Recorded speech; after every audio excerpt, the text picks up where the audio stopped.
Hi! ఈరోజు red రైస్‌తో పిట్టు చేసుకుందాము. ఎర్ర బియ్యంని 3 అవర్స్ నానబెట్టి, నీళ్ళన్నీ వడబోసేసి, పిండి పట్టుకోవాలి. నేను మిక్సీ పట్టుకున్నాను. ఇలా తడిగా ఉంటుంది పిండి. ఈ తడి పిండిని ఆవిరి పట్టుకోవాలండి. ఒక 15 మినిట్స్ ఆవిరి పడితే సరిపోతుంది.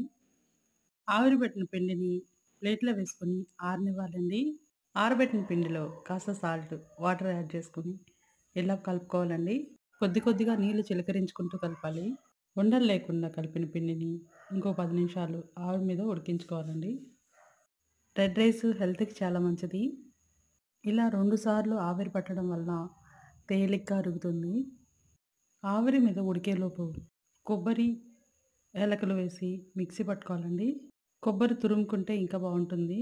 నేను మిక్సీలో వేస్తున్నాను. బెల్లం కూడా తురుముకోవాలండి.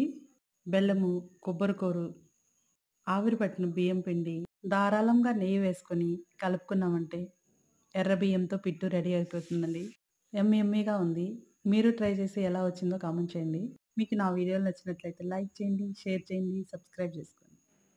మా అమ్మమ్మ చేసే వంటల్లో మాకిష్టమైన వంటకం ఇదొకటండి. దీంతో పాటు అరటిపండు ఇస్తారు. అరటిపండుతో కలుపుకొని తింటే ఇంకా సూపర్‌గుంటుంది.